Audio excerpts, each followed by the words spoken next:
Stephen and Larry, and we're talking Swish. Hello everyone, welcome for another episode of Talking Swish. Larry here, alongside with Stephen Dykman. How the hell you doing, Stephen? Doing good. We both day two'd the Arena Open this weekend. We both played day two of the Arena Open this weekend. It was awesome. It was fun. You went 1-2 day two with some burn. I went 3-2 with some Rakdos sack. Overall, though, it's better than the first time we did it. So Yep. We'll be talking a little bit more about the Arena Open a little bit shortly, but we're gonna do a little bit differently. Where we're just gonna bring the guest on as soon as possible. Amidst of one of our teammates. He's also a guy that has been a big part in getting us out there on different platforms. He's been as big a part of Talking Swish as me and you. And that is Andrew.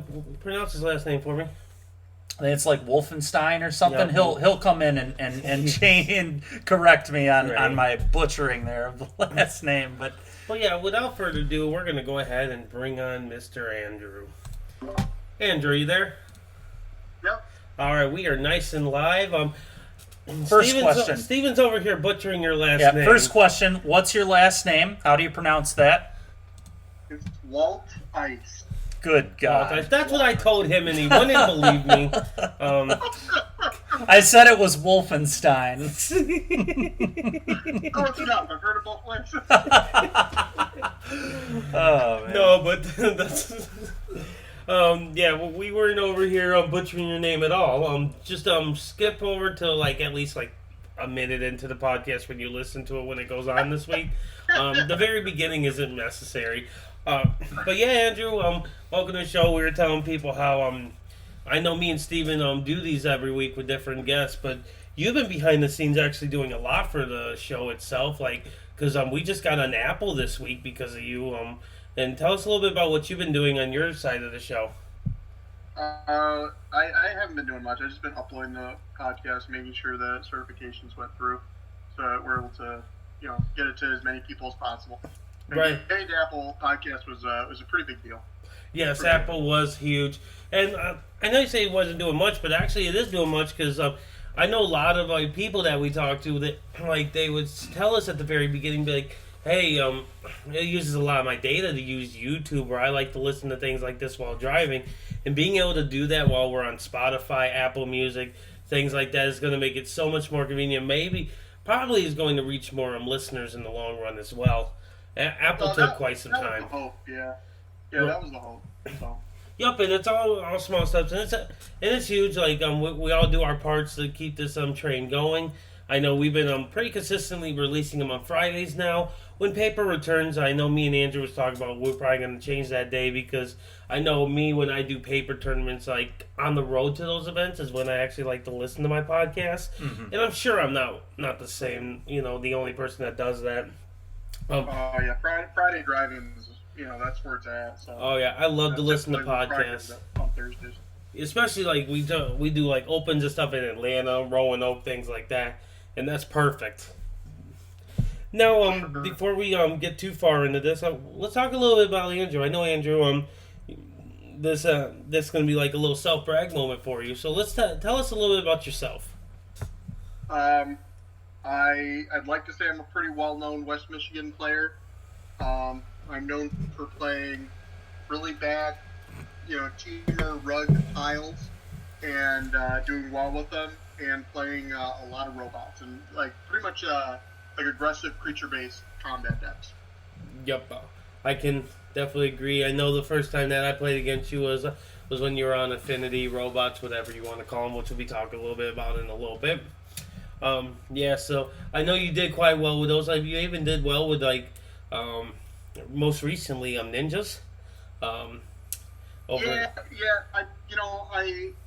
reason I played ninjas this past weekend was I played it in at the NRG event past December for the championship, and I got a lot of reps in with it back then. And Legacy is one of those formats that really demands repetition with a lot of your decks in order to be successful. And I just knew the lines, and especially because I used to play fairy ninjas in modern, so actually a lot of the lines are quite similar. No, that makes sense, and I think a modern similar where knowing your deck is going to give you the most success, and Legacy has felt like that. I know me and Andrew did some streaming last night with the Ninjas deck. Yep. We had a good, respectable 3-2. We had a loss against Elves, which was kind of rough. Mm-hmm. Which we'll be talking more about the good matches, bad matches, because Ninjas is one of our topics today. In addition, our other loss was to what was our other loss? I forget now. The Echoes. Karn Echoes deck. Karn Echoes. Yep.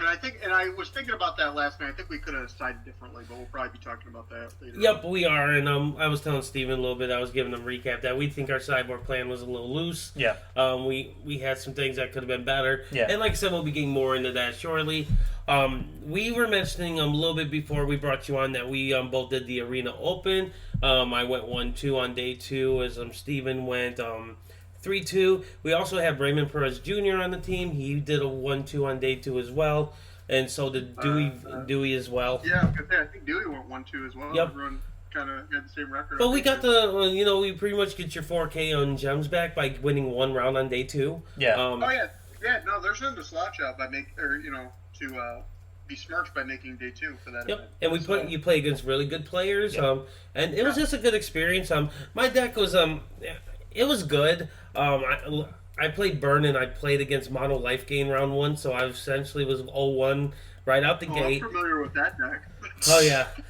Then I ended up beating like a Reanimator deck, and then I lost a match in the mirror, like it was a straight mirror, and I mowed the 5 in game 1, and that was putting me on such a back foot. I was on the draw as well, keep in mind.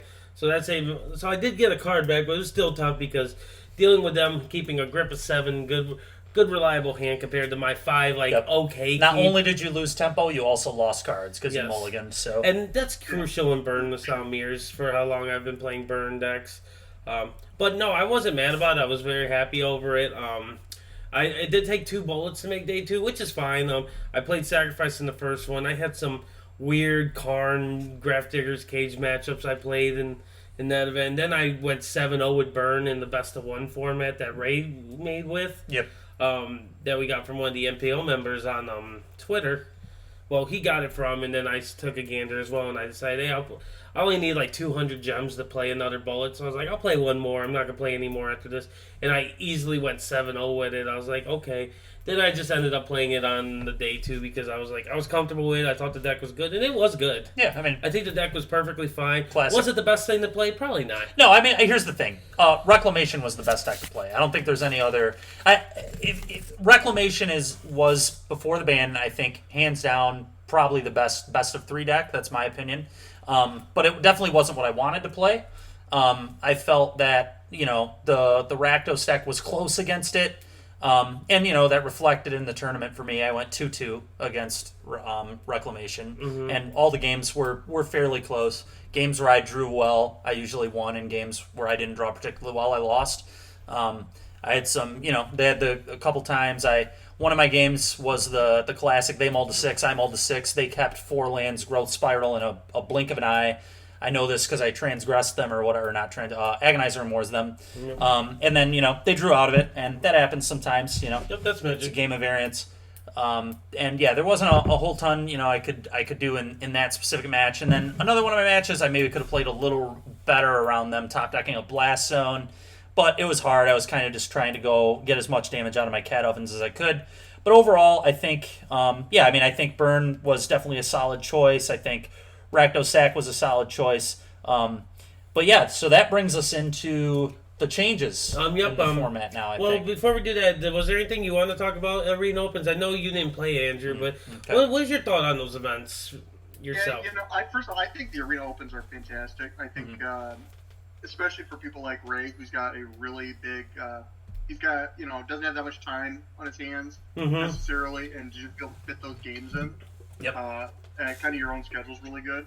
And I feel the same way that Steven did about the Team of Rec. I think that was clearly the best deck in best of 3 by a wide margin. Yeah. If I were to play, I would have been playing Goblins in best of 1. I think that deck doesn't. I think that and Burn are some of the hardest decks to stop their game plan in game 1. Yep. Which would put them probably in the best position for that. But I don't think there's any argument to be made where you're not playing Team of Rec best of 3. I think it's if you're not, you're doing a disservice to yourself. I don't know. The main reason I actually pulled the bullet because I thought the burn matchup was super favorable against Wreck because you weren't a creature-based deck, so your magma quakes were actually kind of a joke against them.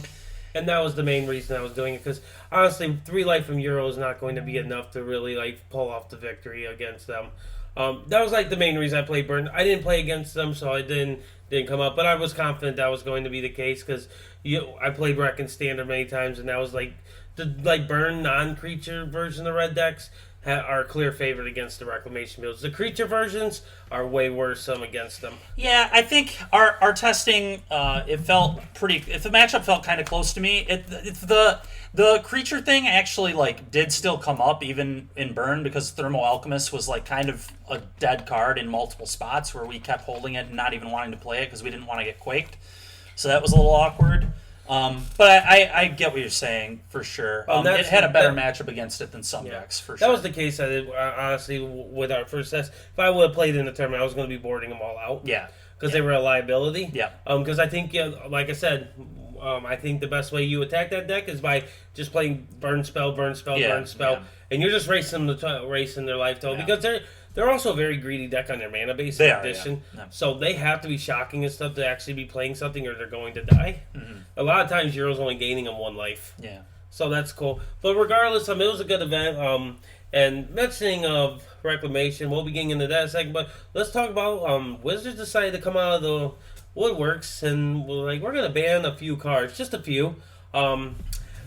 Mention that, I'm going to actually need the... Yeah, we should pull it up. There was a long list. I have it in here in our Discord. But obviously... We're going to start with Pioneer, though. We're going to be breaking them down. Pioneer is going to be the one that probably had the most impact, in my opinion, because that format's been stale for so long. Yeah, and we mentioned that on our last ban podcast where we discussed bans. Which one we've done so many times. I know we've talked about it multiple times, and every time we've brought up.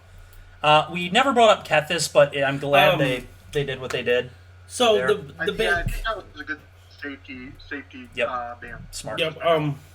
Inverter of Truth got banned. Kethis the Hidden Hand got banned. Walking Ballista got banned, and Underworld Breach. Inverter got banned because obviously they just wanted to nuke that element combo deck. I do see the argument that people are making right now that they thought Dig Through Time, maybe Thassa's Oracle or something like that. We'll talk a little bit more about that after we go through all these. Kethis the Hidden Hand is banned. That's another combo deck. Walking Ballista was banned because that's also hits the mono white combo deck. It also defeats the explosiveness that the Devotion decks had when they were a thing. So in case that comes back, again, we'll get more into that. And then Underworld Breach. Yeah. So really what I get out of this ban in Pioneer specifically is they're saying, okay, we get it. The players have been complaining for a while. No more combo in this format as of now. Well, that's not true, but it's... combo, turn 4 combo kill you now, for the most part, is going to be very difficult to accomplish. What combo are you thinking of? Lotus Field's still a combo deck, buddy. That's fair. And people are 5-0ing with it right now. That's fair. And it was a deck that was turn 4, turn 5-ing people before Underworld Breach came out. Yeah, that deck, Double Cast is still a card. Okay. Double Cast is still a card. They needed to play the Lotus. What does that one do? Your next spell doubles. I see. And then you have Ral. Ral lets you double your spells. Okay. It does a bunch of stuff like that. It was the lowest field deck before Breach was printed.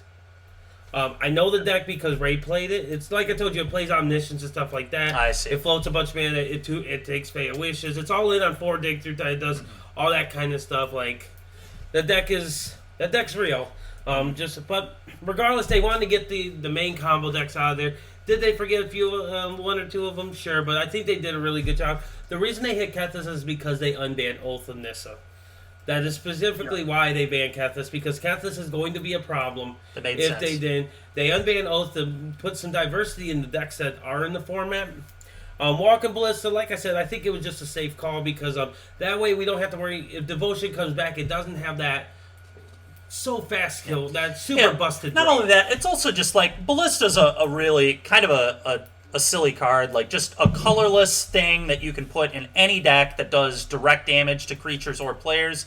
I've always said that, especially when the combo became prominent, I was like, okay, I feel like someday we're gonna lose Ballista. It makes sense to me. Yep. So I'm happy with that ban. I like that ban. I know some people aren't the biggest fan of it, but I think it's a very good ban. The only argument that I have for it, which I can understand, is pretty much Scales is unplayable now. That's Too bad. that's the That only happens. that is the unfortunate part of it. Because if I'm going to talk about the pros, I want to talk about some of the cons. Yeah. That's not the only con I can see with the Walking Ballista, but I think the pros outweighs the con on that one. Underworld Breach, there's no... unplayable. Yeah, I agree with that, Andrew. I don't think it's unplayable either, but I think it definitely lost a lot of steam. I definitely don't think it's close to Tier 1 anymore. I agree. Yeah. But to be fair, it hasn't been Tier 1 in a while anyway, I don't think. So, yeah. True. I agree with 100% with Steven's thoughts on Walking Ballista, where it's a messed up card. Yeah. It's like, you can generate a bunch of mana or infinite mana. You just And I have similar thoughts. You can do to stop Oh, sorry. Keep going. Go ahead. There's just not that much you can do to stop it. That's the whole issue. Yeah. That's the issue with a lot. Yeah, a lot of people talk about how like the Ballista Heliod combo was weak to removal, and I feel like they just didn't play they didn't play the white deck all that often, because when I played the classic with the mono white deck, I played against Sultai I think 4 or 5 times, and I killed them through a removal spell many times with combo because all you need is a good amount of mana, and you just play the Ballista and then leave up combo at instant speed for the rest of the game, and you have more mana than them because you're a Nykthos deck that like ramps with knights and things. And removal just was not actually good enough against that combo. Is the reality of it, and so I've not liked that argument very much. But on the topic of cards that I also thought were kind of silly, is Inverter in Truth is another one of those on that list. I know some people talk about banning Dig Through Time, and although I think that might have been a reasonable ban, I think Dig Through Time before the Inverter deck was super popular. Was a fairly reasonable card, other than in the Nexus deck. It was pretty busted too, the Reclamation Nexus deck before they got rid of Nexus. But overall, decks like Blue-Black Control and stuff, Blue-White Control, play Dig like the way that I want to see Dig being played. So I think Dig staying around for a little while is fine. If it ends up being busted again, they can maybe axe it in the future, but I think it's a fine thing to leave in the format for now. Inverter's just a silly card, in my opinion. I do understand the argument that I see in having is because Inverter, the deck is like tremendously worse without Dig Through Time. Sure. The way they combo kill you, they have to have Dig. Sure. For the most part. They can, but it's way harder. Yeah. And I do understand if they would have banned Dig, Inverter would have still been a deck, but there's no way it would have been super busted anymore. Right. There have been so many ways to answer, so many ways to deal with it, that it probably would have actually been a fine deck to have in the format. But they just said we're going to just axe in general, so I do see... Is there an argument that they might have been a little too harsh with it? Maybe. But I'm okay with it. I hate playing against the deck, so you're not going to get me to advocate for Inverter to stay in the format by any means. Yeah, it's just like a Thoughtseize combo deck in that format was just really, really messed up. Yeah. Really, really powerful. I do think Dig should have been on this list, though. And here's the thing. I won't be surprised at all if, 5 months, 6 months from now, Dig is also gone. If it's too good for Modern and Legacy, then exactly. I think it should be too good for every format. That is definitely a reasonable argument. My thing with Inverter, and I've said this, multiple times, and I'll say it now, is Inverter, just like what Inverter does is just kind of like a really weird, silly effect. The only other card that I think does what Inverter does is like Leveler, right? I think there's a card named Leveler that does like the exact same thing. Yeah. The only thing that is ever do like that kind of effect, the only thing it's ever going to do is if it's ever playable, it's going to be really busted, which is what we saw with Inverter. It's either terrible or it's totally broken. Yep. And we got to the point where cards got printed where that effect was really broken with what existed. Yep. I think it's okay to get rid of it. I mean, and I'm gonna list off the next card, which has 0 cons to being banned, and nothing but pros. That's Underworld Breach. Yeah. I don't know what they were thinking. Yeah, a lot of people have said that. I don't know, Andrew. You here to defend Underworld Breach? No. That card is just disgusting. I can't think of one con. Like 1 week it was legal in Legacy. It was just the most disgusting. It was like Yeah. illegal for like a week, wasn't it? And we were even starting to see play in historic too. So Oh yeah, there's no deck or no card that makes me just sigh even heard when my opponent just goes Underworld Breach. I'm like, okay, well, I gotta watch you play it because you might fizzle, but realistically, I'm dead. yeah, This is where I'd be in the turn, be like, Grant, I brought my Sudoku. yep, Yeah, it was eggs and Pioneer. yeah, Yep. Yeah, like I said, that one, I don't want to talk too much about this card. Just know that this card was super busted. It didn't need to be banned. yep. See you later. Maybe it should have been, maybe Lotus Field would have been better, but there's no way that this card wasn't going to be broken again sometime. Exactly. Exactly. So I'm perfectly fine with it not appearing. Because, like I said, there's so many ways this card's busted. They can get if Lotus Field is broken down the line, they can always address it later. I think this list is a really nice list of cards. Yep. Good ban, really good ban. Love the ban in Pioneer. And since we just had the open, let's talk a little bit about historic. Well, before that, Well, before we go to that, Larry, I do want to point out one thing about these bans in Pioneer. I think it should be really telling to all these modern players that want Splinter Twin unbanned, is that all these cards that are banned in Pioneer are banned because they're just, specifically Inverter is one of those cards that it was in a deck that you literally could sideboard to beat this deck, but it was still so heavily favored that it just could win through all of it. And Yeah. Splinter Twin is one of those cards too. Yeah. And I think people should really, kind of quell the cheers for unbanning Twin, because I don't want to play against Twin. I agree. The same way I I agree don't with want to you. play against Inverter. I agree with you. those are the Absolutely. people that are just like, they're still sad about their ban. That's like me saying unban Birthing Pod too Right. while we're at it. Yeah. You Or know? Faithless Looting. Oh no, my bad. If you were being serious. It has been a very long time. I think Summer Bloom would be fine in the format. Like, Since I have Ugin. There's a lot of cards on the modern ban list where you could remove it and it would be fine. But in all seriousness, Twin is not safe.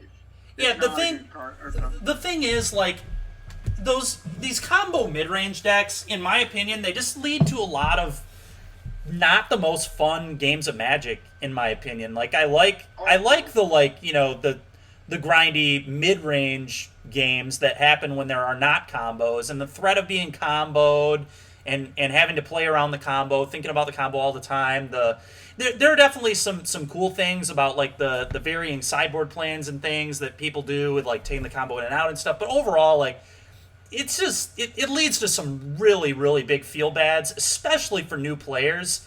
And a lot of people just don't find it fun or enjoyable, and it gets really stale really fast too. Yep, So 100%. yeah.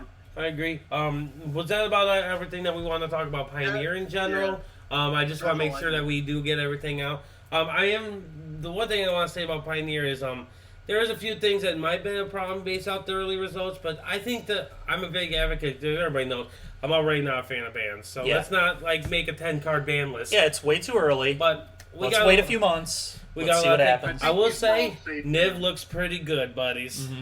Niv is doing pretty well. Yep. But Sultai is as well, and that's awesome to see multiple decks doing Yeah. well. Lotus is doing well. So we got a lot of Magic to be And playing. dude, I think formats are in a usually very healthy place when a deck like Sultai is one of the better decks. Just a nice, clean mid-range deck. That's solid Magic. I'm not okay gonna. with them being the best deck because I Yeah. had a really And good. I'm I felt okay like with I them had just- a great plan with Mono Yeah. Black against them where Exactly. I hardly ever lost to them. Exactly. I think those are fun. Those are really, really fun, enjoyable games You of know, I Magic. in my enjoyed opinion. Abzay in mid range. Yeah. I played mid range in general because I played Siege Rhino decks, and Yeah. I would love for a Siege Rhino deck to be good. Niv's a fun deck. Yeah. Love that deck. Oh, now that's I not understand Siege Rhino anyone deck. listening. I am definitely biased. Mid range is definitely my favorite kind of Magic. And mine's combo is aggro. one of my least. So I'm I definitely agree with biased. that sentiment. Yeah, I'm definitely biased here, but I'm happy with where we're at. Yep. with And then that we're ban. gonna jump into the one that we had the open over the weekend. They did address historic before things got hand, and they wanted to make reclamation. Since they suspend Wilderness Reclamation and Teferi Time Rambler, both make sense. Teferi wasn't really a big staple card, but they know that card just sucks. Let's get it out of here. It's been around for too long, man. I think that's an interesting ban for historic. I think that's Wizards making a big statement about coverage Magic, Yes. because Teferi wasn't a big deal of historic, like it wasn't standard. Mm-hmm. But that card is the most miserable card to watch coverage against. I agree because with the you. decks that play Teferi are so heavily favored. And I do want to, for those that listen, because we might have new listeners, I should say, that are going to be like, what's suspended? So suspended is a Magic arena thing where they suspend a card, so then they can, like, at the next announcement or whatever, and be like, and then they'll probably, most likely with these two cards, they're going to say, okay, it's officially banned now. Yeah. The way they suspend is actually weird too, because if they suspend the cards, this is a different circumstance, because these cards are also mentioned in another format, which we'll be getting into. But normally, if it's suspended, you don't get wild cards for them until they're officially banned. Yeah. So that's something to keep note too, just for those that don't know what suspended is. I don't have any argument with these cards. Yeah. I do see people that are talking like maybe they should have hit Mox Amber as well, because I can see that argument. I can too. I can respect it. I also hear people saying that Goblins should have got something hit too. Again, I have a couple points there. There are 2 points. Sure, First, go for it. I'm going to hit the Goblin point. Mm-hmm. We found a deck that was excellent against Goblins. Excellent. If you want to beat Goblins, play Blood Artist. Simple as that. Blood Artist, Mayhem Devil, Goblins is going to have a hell of a time winning matches of Magic against you, period. Those cards are disgusting. When Skirk Prospector is draining them every time he does something, that's a huge loss for them. Also, Priest of the Forgotten Gods was quite good against them, stuff like that. But I think we definitely found a deck that was very, very good against Goblins. So I think if you want to attack Goblins, you definitely can. Muxus is still an incredibly busted card. It's possible down the line he will get banned, because it is definitely a card that does warp the format. You can target it and attack it, but it does warp things. But we'll see how things go. And then my second point to the Amber thing, I think Teferi partially was a little bit of a losing Teferi definitely hurt Kethis and the Breach deck and Historic. So we'll see. Teferi wasn't played because that was a teamer deck. It was either blue-red or teamer because they played Song of Creation, or it was just straight blue-red. Oh, really? Neither of those played Teferi. Interesting. Okay. Just to keep in mind. Kethis played Teferi. We died hard to the teamer and the blue-red version, but we actually had a little bit better fight against Kethis. Okay. Just to recap your memory a little bit. Fair enough. But no, the Kethis I will agree with, though. Yeah.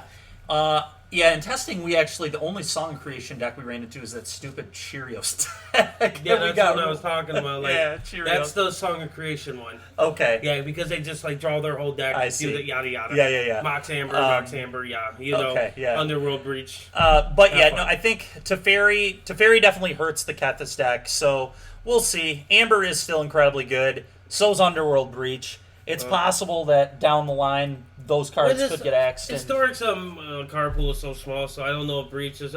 Again, it's a card I could see being busted in the future. That's the problem with it, right? So my statement's good. I'm not going to be an advocate for that card because I hate that card. I played Lotus Field in Pioneer, so I know I've been on both sides of the spectrum. Yeah. No, but I think they're good. I didn't really need anything added. I think Goblins is fine myself. I think people just need to start playing some Magic. I get why these bans need to happen. I still am an advocate that I don't think Reclamation was actually a standard level best deck compared, because I think Historic is still super fresh where people haven't checked, and I think the MPO members and players like that were going to figure it out with the large card pool we had, because we just had Jumpstart. We had a ton of cards that weren't experienced yet, and with an Arena open in very small window to test, it was easy just to play the best deck at that time without the proper time to actually test and figure it out. Yeah. But I don't hate that they just got rid of it just so we don't have to deal with it. It has been such a problem for so long. It would definitely been a really good deck, and it could have been. It could have turned out to be the best deck. Yeah. I think at that time, I don't think it was like a standard level busted deck. It's one of those things where enough is enough. I agree. It was good in Nexus. Reclamation has been so good for a year now in multiple formats, causing all sorts of havoc on how we're playing Magic. So is 3-mana Teferi. Yeah. See you later. We've had enough. We're going to do some other stuff now. If we need to address other things, cool. But I again, really like this ban. Another card that people were talking about was Field of Dead. I don't think Field of Dead should have been banned, because I think Field of Dead's a cool card. I do think they should have dealt with either Explorer or Growth Spiral. Giving them 8 of those cards is just outrageous, in my opinion. But as I said, I'm perfectly fine with the 2 cards. What about you, Andrew? Any thoughts on the historic format? No, I mean, I said my piece on Jeffrey already. I looked at decks. I didn't see him seeing play almost at all. Wilderness Reclamation can go in all formats, if you ask me. It's been just a huge problem in all formats except for, Legacy and Vintage, since it's been printed. Well, it's never been a real problem in Modern, honestly. Well, no, in Modern there was that, it still sees play, that Soul Tie Reclamation. That was tier 1 at one point. There's a different, it's a deck, but I don't ever see it being a problem. It's not dominating yet, so we can leave it alone there for now. Yeah. Same with Pioneer. Sure. If it comes up to being a deck that it becomes super busted, then we'll address it at that point. Yeah. Right now, we're just basing it off of what we have seen. But keep in mind that it was in smaller pool in formats where these formats are going to have a lot more cards and a lot more different decks to deal with it. Yeah. But in addition, let's talk about the format that has needed to be addressed the most. I'm going to go on the ramp. This format has been dead for too long. This format, nobody's been wanting to play it. We're to the point where we just weren't even playing the SCG events because we didn't want to play Standard. No, not Standard. I'm talking about Brawl. Oh, God. Okay. It's about time we banned Teferi in Brawl. Give me a break. Oh, you really fooled me there, Larry. Nice. Well done. No, but let's cover it. Teferi is banned in Brawl, guys. But mentioning of Brawl, this is a turn. They should do a pro tour based on Brawl. Dude, I don't even know what Brawl is. It's 60 card EDH. Oh, one where standard cards are legal. Okay. And you can use Isn't it 100? Planeswalkers. Isn't it 100? No, it's 60. Oh, is it? Oh, man, Yeah, Brawl's usually 60. It was 100.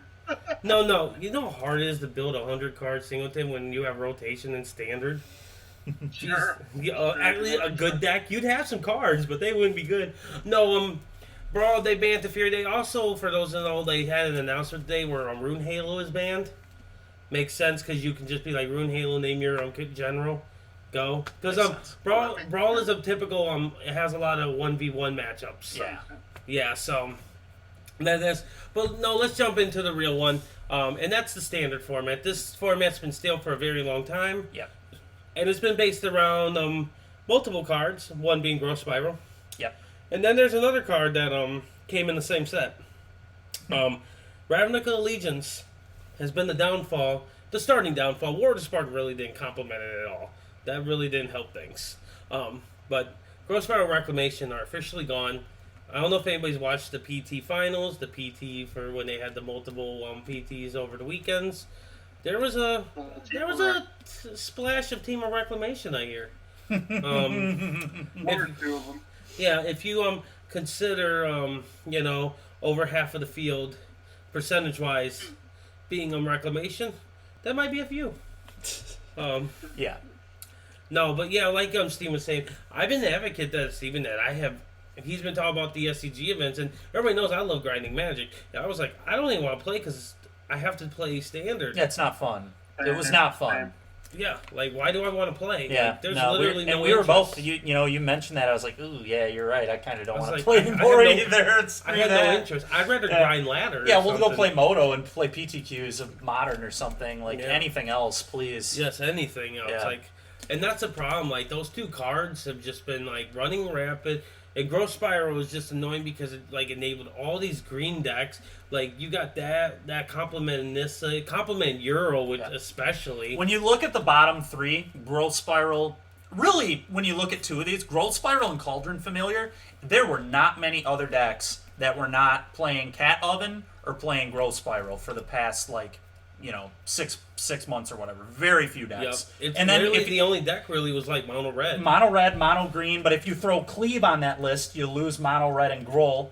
At that point, it's just mono green and mono blue maybe, but mono blue wasn't really very good in this format. No. Just not enough. No, because the other card that is on the list exists. Yep. Because if Teferi ever resolved, you're just dead. Yep. You just can't win. Yep.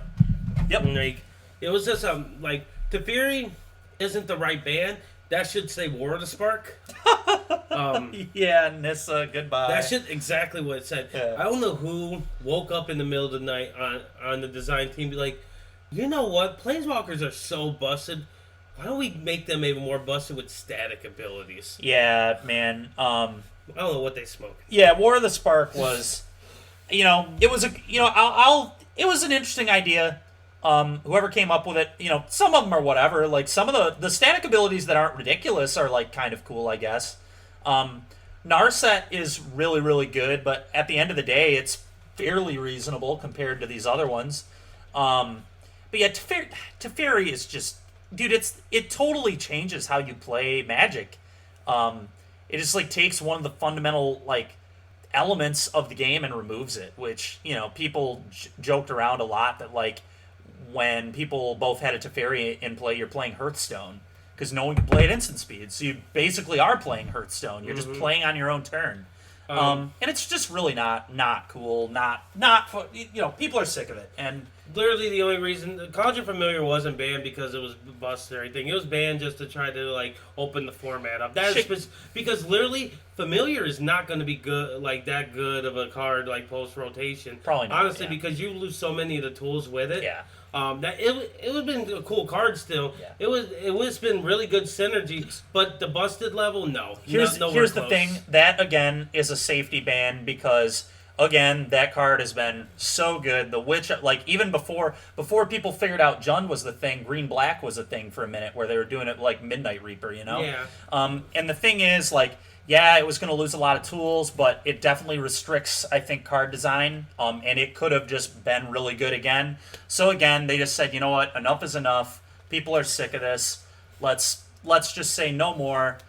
Card was really, really good, and let's just see some other stuff. Cause yeah, enough. I don't think it's I think they just wanted to make it. They didn't want, and again, coverage. Mm-hmm. They just are tired, because we still have like big events like the Red Bull events coming up, which we're going to be talking about in a few moments after the ban list, and things like that. They want to open it up. They want these some more cool decks to come out because everybody is tired, like you said. Like I think these 4 bans were perfect. They're great. I don't see any other needs. There's arguments for other cards, but I actually am an advocate that I didn't want Nissa banned because I want Ramp to still be a thing. I want to give them a chance because they already lost Growth Spiral, Let's give them an actual chance. Yeah, the thing with Nissa too is like we have Murderous Rider, Noxious Grab. Like we have some reasonable ways to attack Nissa. And once Veil of Summer got banned, like Nissa was Nissa alone can be attacked fairly well. Yep. It's just when it has all the other, when it had Oko and Veil, when it had, when you can Growth Spiral into, so now that you lose some of these tools, it's less good. Let's see what happens. Yes, I agree. And the thing is too, it's not going to be legal that much longer anyway. Exactly. So whatever. And another thing is, Euro. We've played this a little bit. Is Euro is less explosive without Growth Spiral being a free card in the graveyard. Mm-hmm. Sometimes a free 2 cards because of Passage, because it's just so good. So I think Euro's actually fine. And there was no way they were banning Euro. Euro's not rotating. He's too young. That's the way that people are going to keep buying packs, especially when paper returns. People are going to need Euros. Yeah. That's just that's a bad business move to ban Euro, honestly. And I don't fault them for not banning it because they're a business. I don't either. Yeah, they're a business. Like we do have to keep that in mind that they want to keep their form mentality, but they also got to look at it as a business, like a smart business decision. Yep. But no, I like these bans. I thought they did. Was it too late? I know people are saying, Wizards, took too long. I'd rather them take too long than not do it at all. Exactly. Stop whining. Yes. It's just what I'd say to that. That ain't happening. I understand, but come on, people, man. It's so funny. Dude, the point is, it got done. Whatever. It obviously sucks that it took this long, but at the end of the day, they made a good choice. Stop complaining about what they didn't do and be happy about what they did do. What's funny, actually, I'm not going to name drop because I'm not that guy, but what's really funny is I saw somebody post about how they were like, emergency bans are going to kill the game. I went through their feed, and they were complaining that they didn't emergency ban cards at one point, which I thought that was so funny. But no, people are complaining. Everybody has a right to their opinion, so I don't hate on it. Another point. Emergency bans are going to kill the game when everyone's playing online? What are you talking about? Most people don't even own any of their cards. I will say emergency bans cannot happen when paper's back. Right. I will say that because if I'm getting ready for a Modern tournament and you tell me 5 days before the tournament I have to get a new deck, I might go and buy a plane ticket out to Washington and be like, hey guys, we need to talk. Yeah. Yeah, for sure. But no, once it's online, because even if it's Moto, Mana Traders, and Card Hoarders offering great services, Card Hoarders even stepping up more. I want to talk about that a little bit before we move on to our main topic today too, for those that don't know what's going on for them. But no, these bands are awesome. I think they're just doing, and then like I said, we were talking about the emergency bands. Before I lose track on that, is Arena. You should be able to have another deck that's viable. Arena's actually kind of expensive to get cards, but if you're dedicated, if you're grinding tournaments, you should probably you gotta invest. Like you gotta invest in paper, you gotta invest in digital. That's how it is. Like at least for standard and historic. What about you, Andrew? Was there anything else you want to talk about these bands? Anything that we left out? I just had a funny observation about these bands. One thing, you were talking about people losing money and stuff. I gotta feel bad for the people that ordered that secret layer Walking Ballista, and they just banned Walking Ballista. That's funny, bro. They can't talk to nobody about bands. They just reprinted Opal. So let's not talk about that. Yeah. Bro, do you remember when Looting got banned and they printed it right afterwards? Sure, mine wasn't a $100 card, but, such is life. Sometimes they troll a little bit. Yeah, I think they do. Yeah. Do you remember when they printed Splinter Twin and Ayavugan in the Master Set, and then next thing you know, they both got banned? People were sure they weren't going to get banned because they just reprinted all of them. Yeah, I remember that. People was like, there's no way they're banning this. Then Wizards was like, gotcha. Yeah.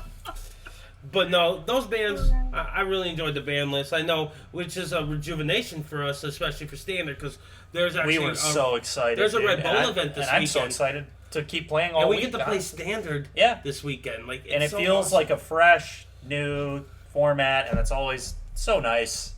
And I think we'll have that for at least a few weeks still. I don't think it's going to be... I'm hoping that this format also does not get totally broken.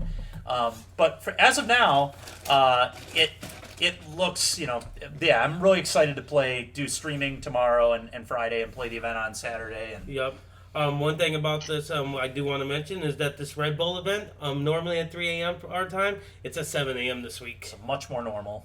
Much more reasonable time frame. Yep. So, Andrew, you playing? I might dust off that mono white aggro deck, especially if I think Embercleave is going to be a really popular card again. Oh, expect it. That deck really beat up on Embercleave decks, so I might be dusting that off. Yeah. Yep.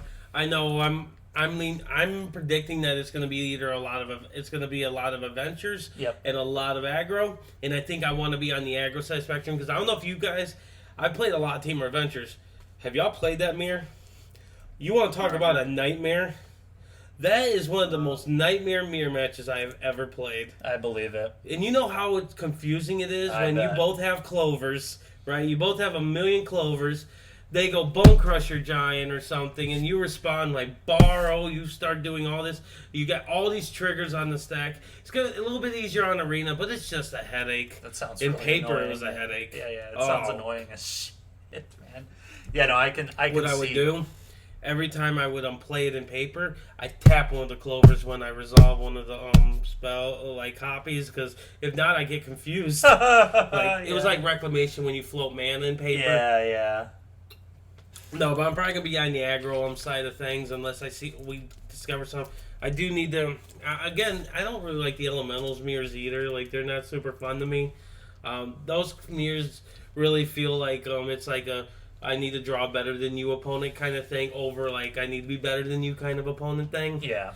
And I don't really not saying that there's no skill in those mirrors, but a lot of it comes down did you get your Genesis Ultimatum first? Kudos, I'm proud of you. I did not. Yeah. I'll just slunder here and I will essentially die. And the whole 80 card deck thing, you're less consistent than 60 card decks. Like I was telling you, the aggro matchups yesterday felt okay. But I think we had Grazer turn 1 or 2 almost every single game, and that's just not going to happen every time. And No, when it doesn't it's happen, unrealistic. And when it doesn't happen, and when you lose die rolls, those matchups feel really tough when that happens. Yep. So yeah, no, I don't think Elementals is quite where I'd want to be this weekend either. I think I'd also lean towards being more aggressive. It's what's been working for me. In most Aggressive week tournaments. 1 is just like a recipe for success. Yeah. So Andrew, you think you'd play them like a mono white deck? Yeah, I think I'd use the one that I top 4 the energy event with. Mm-hmm. I think it has a good combination of life gain, and your creatures with the Heliod Lending combo just get so big that a lot of decks just can't, especially the other aggro decks, just can't answer them. So, I would experiment with some of the newer cards because that has come out since that deck was played. For sure. Like I don't know. Were you playing the one drop that replaced himself? Selfless Savior. He's new, right? I think he's new. No, not selfless. That's a dog. I was using the my one drops were Healer's Hawk and what's the white Giant Killer. I was using 4 copies of Giant Killer, which actually was crazy good. Yeah. But, Always play that card. That card is so good. The one from Theros that gives protection from a color. All seed. All seed, yeah. Okay. All seed, yeah. So you were more steered on the life gain aspect. Okay. Yeah, he was a Heliod deck. Oh, you were a Heliod deck. That's Yeah. right. Okay. That makes a lot more sense. Okay, then you wouldn't want... Because there's a difference between that or just playing like the Anthem style mono white. Very different to how they play. Yeah, but there's an argument to trying that deck out too. Is that mono white aggro deck that's been playing recently? Yeah, That's been pretty good too. That's the one I was thinking that I would actually highly recommend because they have all those Anthem effects. They have the one drops. They have both one drops that replaces themselves when they die, which is very huge. Like if you run into because don't get me wrong, I expect some control. They probably aren't going to be perfect builds. Oh, and I'd seen Soul Ties being huge. Like I know Ray actually was talking how he's off blue white already because Thought Distortion's still being played. Makes sense. If Adventures is awesome. Now, how's that work for does Thought Distortion hit the adventure cards? Nope.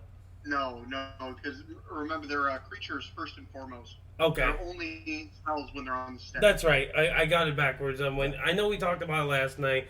It's a weird way that it's done, so it confused me. Yeah, it's really weird. There's certain cards that allow them to be cast like their spells in certain zones, but typically speaking, they're creatures. Yeah. Right. No, that makes sense. Yeah, I'm leaning towards like a mono red deck, something like that. I might even look towards our Rakdos aggro. We mess with like the Knights build, because Knights actually seem really good right now. Could be. I think Mardu Knights is actually pretty sweet. Yeah, I like the Rakdos personally. I like sticking the 2 colors. I thought it was cleaner because the 3-color aggro decks in this format is a nightmare sometimes. Yeah. Also, Aristocrats is another deck that it's my style. I've played the deck plenty of times. I'm definitely going to be testing that this week. So, I'm curious to how that deck works out now that Cauldron Familiar is going because the Cat Oven combo is so big in those decks. Yeah, but there's a way that you can actually still build it because I'm like Blood Moth and stuff like that. My buddy Chris has been doing streaming with his. He went 10-1 yesterday on the ladder with it, so that's actually pretty good. Yeah. He said it still needs some work, which is fine. Like I expected it to need work. Out of his list so far, I thought Croxa seemed to me like not the card that I'd want to play personally because I've never been sold on that card. But that's to me Croxa and Moth is kind of hilarious. Oh, that's right? actually okay. That's sick. That's just like 2 cards. It's really nice. Okay, that's actually Infinite combo in Pioneer. I'm officially back in. Yeah. You add Solemnity and the infinite combos them. Oh, that's pretty neat. That is pretty neat. That's hilarious. Yeah. But yeah, how about we jump in and talk a little bit about tribal decks? Yeah, we'll get to our topic. Yeah, today we're 50 minutes into our. Yeah, we're fine. Yeah, no, for sure. We had a lot to talk about, like the ban announcements. Yeah, no, this was huge impact on the format. But no, let's talk about tribal decks. I know I actually got into Modern by playing Fish and doing quite well with it. I want to talk a little about Fish later. But yeah, so tribal decks have always been things that I've actually enjoyed. I played a lot of like standard when like Rhino and stuff coming. I remember that Warriors deck that was actually popular for a hot second. I enjoyed. Yeah. Various tribal decks I've played. I've been crushed by many. I lost to a tribal deck in the last NRG event in round 1 that he ended up top 8ing with Goblins.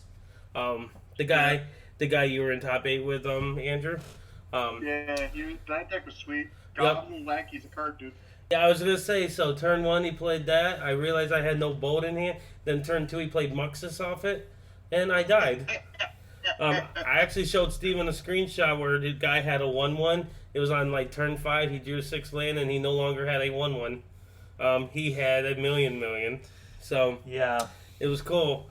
But no, tribal decks, I enjoy them on both sides of it, you know. What do you consider tribal decks, Andrew? Because I know you played a lot of tribal decks. Tribal is such a tricky thing now. It could be based on like synergies, or it's creature types that are shared. Yeah. Like people consider blue-black fairies. When that's being played, they always call it blue-black fairies, but realistically, it's 4 copies, maybe 3 copies of Bitter Blossom, and like 4 copies of Spellster's Spray. They're calling it blue-black fairies. Right. But it synergizes with the deck. And like ninjas and legacy, that's another one of those similar things where it's really ninja thopter tribal. Yeah. Where it's like you're using the thopters to enable the ninjas, but you're using like the thopters to really push and press a clock. Yeah. So it's I would call any deck that has like synergies with each other. Synergy based decks are more what I would consider tribal. Sure. Yeah, that makes a lot of sense. I think that's a pretty reasonable description of them. Obviously, yeah, you have the creature to the obvious ones like elves. Elves, for example, is the classic like tribal deck. Knights is another like pretty historically classic tribal deck. Which we just talking about that I might be playing actually. Exactly. Humans. Humans. So many humans. I forgot all about that as a tribal, but yeah, and that's 100% a tribal deck. Like 3 or 4 cards in their deck nowadays that aren't even human. Yeah. I know, how dare they? Yeah. 30 or 40% of their deck isn't even human anymore. Yeah, that's fair. But at least, like Phantasmal Image, when it hits, it's, still a human. Or Phantasmal Image is a fish. Like, it's just portraying a human, but it's a fish at heart. He's whatever he wants to be. He is like, all of them.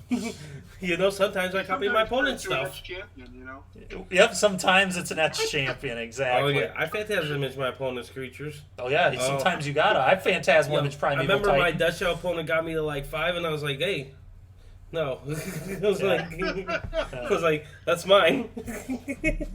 But no, like, tribal decks, like, you got all like the different style archetypes with it. Like, not archetypes, but different styles like fish, like we were mentioning. And then probably the most popular of all time, from what I hear people talk about, and that's Slivers. Slivers is probably the most popular I missed that of all one. time. That might, yeah. That probably is the most iconic tribal deck, yeah. Yes. Mm-hmm. And then I know one that I consider a tribal deck is Affinity, or also known as Robots. And I know a person that has played this marginally well. I couldn't get him on the show, so I got Andrew. But no, realistically, Andrew has done quite well with Affinity over time. He actually qualified for the NRG Championship by winning one of their qualifiers that are 5K events that they do when we're doing paper, obviously. And I remember that was in Chicago as the weekend of regionals. And he just played Affinity like he does with Affinity. He just sits there and crushes people, He doesn't have that benefit anymore because they took a card from him. But why would we consider this tribal, Andrew? Affinity is one of those, even the Affinity deck didn't even use the Affinity mechanic after a while, which is why a lot of players, myself included, called it Robots. Right. And it was pretty much a tribal deck because, like, the cards that Affinity used, no other deck would even look at them because they are considered, well below average. Memnite, Signal Pest, Ornithopter, best card Magic, but which one was that? What's the best card Magic? Ornithopter. Okay, maybe we'll be visiting that card a little bit later too. Excellent. Who knows? God, man. Yeah, but no, Affinity used a lot of cards that people would consider just wildly unplayable. Yeah. But it used them with synergy because of speed and everything to present a very, very quick clock to your opponent. Similar to how, in a lot of ways, Affinity's rival Fish would play. That classic modern matchup, Affinity versus Merfolk. But I they really they enjoyed both that operate on matchup, kind of by the the same way. axis. Huh? I enjoyed that matchup a lot, by the way. It was a good matchup. It was a good matchup. Like It was very favored, interesting. I would argue, but it was, if you played against a really skilled Fish player, they would make a game out of it. You know what I mean? Yep, I've had some very tight matches with that, and I always felt like the matchup was close, but I gave it to Affinity in the edge because of one card, and that was Ink Moth.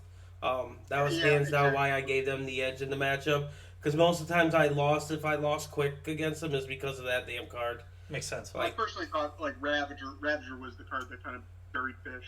Ravager and Ink Moth is how I died. Like literally, it had to be those two cards. So every time, yeah, that was a pretty. But those kind of matchups used to be kind of classic to modern. Modern used to be a lot more tribal kind of focused. I would consider like Zoo kind of a tribal deck. In a lot of ways, it's energized with like the Curapes, the Wild Macottle, the Goblins. Yep, I remember Zoo. Yeah, and this is before the card pool expanded so heavily, and then Wizards decided to release Legacy, Vintage, Masters, and Standard formats, I guess. Yeah. Playing, but the last year, man, just yeah, wow. and at that time when I remember playing Martin, there was a lot of tribal decks, man. I agree with him 100%.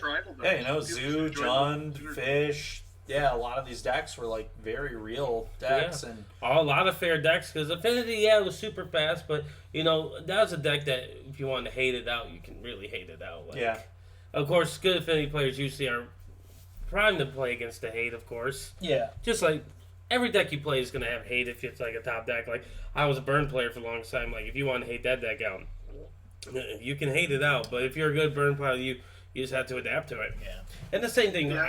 Sorry, go ahead. The reason that Affinity was such a deck that kind of like lasted the test of time until this most recent Mox-Level ban was because there were so many different very minor ways to adjust the deck to kind of fit the meta that was needed. Like whether that be a Karn Cyanoversa or Psymaster Thopterist or Master of Ethereum, it didn't really matter. There was enough tools where you could adjust it and still kind of fit that same strategy you were going for. Yep. While other decks like Zoo and Merfolk kind of got lost in the weeds because the card pool just expanded beyond what they could control. No, that makes a lot of sense.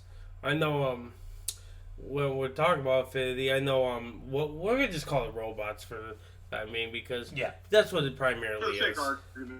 Yeah. I know the one thing I thought about was the coolest part of the deck is the fact that it had their different builds to it, like adapted over time. Like I know we got like the hardened scales version of it, which was very cool. I thought that deck was really interesting. Just the explosiveness that that one mana enchantment that gave to that archetype.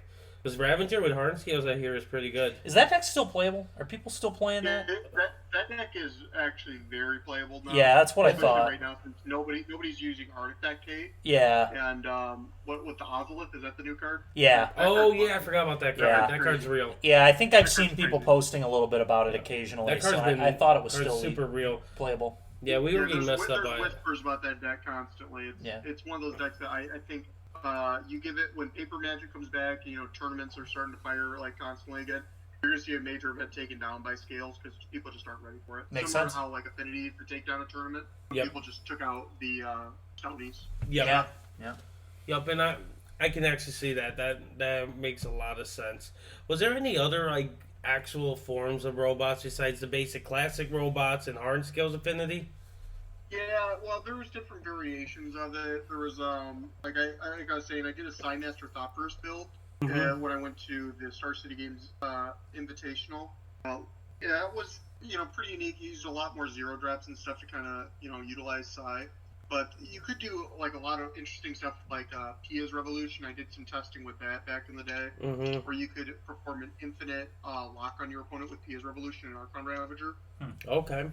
So there's been interesting ways, but really it's been true to the core concept of Archon Ravager plus a lot of dudes, Mox Opal, and F Champion. Right. Cranial plating, of course. Everyone loves cranial plating. Oh yeah, that's the card I want my opponent to have every time. Is it true that because Mox Opal being banned, that's probably not viable anymore? Well, Steven talked about it a couple weeks ago that Affinity-esque deck I played at Indianapolis. That deck it did okay. My only losses that day were to Titan. I lost one time to Twin, the Kiki Twin. Yeah, I know the Kiki combo deck. In that tournament and made top 32, but it was a good tournament and it got a lot of results. But I had my opponent Raw Dog engineered explosives like 3 times on me. Oh yeah, did it feel good? That was a feel bad every time. Oh yeah, every time. Is it a deck that if you had a big tournament and you wanted to do well, would you register Affinity at this point? No. I'm biased and I'd say I would still play it, but if I had the anticipation to do well, Like this is an NRG event, you need the points. If you were going for the points, no, I would play Hardened Scales before I play Affinity. Okay. Yeah, that makes sense. Yep. But honestly, Hardened Scales is kind of like the new Affinity, right? Like it's still doing the old school It's doing the Ravager part of it. It's not doing the plating part of it anymore. But it's still, our good old man Arcbound Ravager being sweet. So. And you get to use some fancy promos. It plays a different strategy. It does. It's like where Affinity tried to go wide, Hardened Scales tried to go tall. Yeah. But the Hardened Scales in Modern's just that's pure Construct Tribal, and that deck is sweet. And it has that card Scrapyard Recombiner. That card's nuts. And yeah. That card can really by itself end games especially with the Ozolith. Yeah. Be able to willingly search out a walking ballista. That's really cool. Really cool. Yeah, I could definitely see that. Yeah, well, we'll have to see if Hardened Scales would be pretty cool when we're not doing open decklist tournaments for sure. I know another archetype which is gaining a lot of steam right now because the Jumpstart set. And that's Goblins. And I think it's easy just to talk about the historic build first. Yeah. That's one that's been very popular in the last week or so. Muxus is a 6-drop for those that don't know. It says you reveal the top 5 cards, I believe. It would be 6. I think it's 6 cards. It's 6, yeah. Yeah. 6 mana. And you put everything 5 or less on the battlefield. Yes. That's a goblin. Correct. Yep. And then it also gets +1/+1 when it attacks for each goblin you control. Not attacking goblin. Keep that in mind. And it doesn't count itself. Poor Muxus. Poor Muxus. So nerfed. The deck is so reliable because it has Skirt Prospector, which says you can sack a goblin to add 1 red mana. It plays the one that it's like a 2-drop, I believe, that makes a treasure when it enters the battlefield. Yep, Wily Goblin. It plays 8 Lord style effects. Well, not Lord effects, haste effects. Yeah, the haste term. 3-drops. It's fun. I think they both are 3-drops that do something for the type goblin, so we can call them lords. It's okay. Yeah, the reason I don't lords is usually means +1/+1. Well, I like the haste effects, and I actually like the one on Dominaria for the deck a little bit more because giving your goblins net 1 cheaper is very real. Lets you do some really especially with Skirt Prospector. wild stuff. And that's why it's so good. It's a very very consistent deck. Yeah. It can fight through Grafdigger's Cage. It doesn't even need Muxus to kill you if they want to. Yeah. Because Krankle's still a card. Krankle's really nice. Krankle with any lore, the +1 effects is just really good. They play the Goblin Matron, so they get tutor cards up, so they get to play one-ofs like Goblin Trashmaster in the sideboard and things like that. Yeah. They also play the Cycle, what's that called? Incinerator, Gem Palm Incinerator. Yes, Gem Palm Incinerator that says creature removal. Yeah. They also play the Land Disruption Goblin, Rune Blaster, that has kickers, so you pay it on 4 mana for it, and it lets you destroy a non-basic land, which is really good against the field decks right now. A lot of tools. Yes, a lot of tools, and the deck's real. And Muxus was a big part. Jumpstart really put that over the edge. It gave us all the goblins, honestly, to make it we got Krankle, we got the Lord Hasty, give everything haste, the rare out of it. We got Matron, I believe, was out of that set. There was so much that we got out of Jumpstart to make that deck. Yeah, they basically said, here you go, here's goblins. We're making historic goblin territory. Yep. And the deck is good. And then, the deck has transitioned well, and I know Zach Allen recently did really well in Modern with it. Yep. Shout out to him too for putting us on his podcast podcast. His video. No, it was a video, but but no, he did really well with the modern build. He was it was just a Rakdos Goblins list, doing the Vile thing, doing all that. It's pretty much self-explanatory, did what it's then. And then the Muxus card again, because of how Jumpstart works and everything, it actually fits right into Legacy because it's legal there. Yep, and you already talked about what happened to you. Goblin Lackey hit you, Muxus, oops. Yep, Lackey says it when it deals combat damage to a player, you go ahead and put a Goblin from your hand on the battlefield, and Muxus is like, hey, I got some friends. Yeah. The Goblin decks in all three of those formats seem very good right now, and they seem like very good picks to play in the tournament if you want to do well going forward. Yeah. Have you ever messed with Goblin decks, Andrew? Here and there, not too much. I played a lot of Burn back in when I was playing Modern. So you know what Goblin Guide does. Yeah, I tried 8-Whack too, but... I played me some 8-Whack. Those are some Goblins as well. James Johnson knows I play 8-Whack. Oh, yeah, he does. When I played 8-Whack with Simeon Spirit Guides. I know. Are you the guy that went burning tree, bushwhack you on like turn 1? Yeah. Yeah. It was like burning tree, bushwhacker. 11 you? Yeah, I was like, go. Reasonable. He was on burn, and then he couldn't find a second land on top of it. The anger on his face, it was just... Oh my god, that's so funny, man. I actually, which was funny, is I played that 8-Whack deck again at Liberty Coin. I beat the former Team Swish member. He played Just Guy Control all the time. Blake, yeah, I played him in the first round, and I won with 8-Whack against him. And again, Simeon Spirit Guide build. That's funny. He wasn't too happy about it. Well, yeah, I bet not. Not many people were. I bet a lot of people were not happy with you. Best story about it, though, since we're talking about Goblins, we were at a team tournament in Detroit. You remember the team tournament where we couldn't share cards in our deck list, that unified crap? Yep. So we're playing. I'm up against Tron. I look at my opening hand. I'm on the play. My buddy, who's on zombies, looks over at my hand. He looks down, looks at my opponent. He's like, "I'm glad I'm not you," and goes to his. And then I kill him on like turn 3. Oh my god. So I dealt him 13 damage on turn 2. I'm on the play. He goes, untaps his 1 mana, plays something. He's like, "Map, go," and I'm like, "Oh, buddy, you so dead." I'm glad I'm not you. Yeah. Oh my god. So we played Team Tribal, no Vile that weekend. We did zombies, goblins, and elves. Okay. Yep. Since we had to play a horrible tournament, we wanted to have fun with it. That's funny. Zombies with Phyrexian Obliterator for the humans matchup.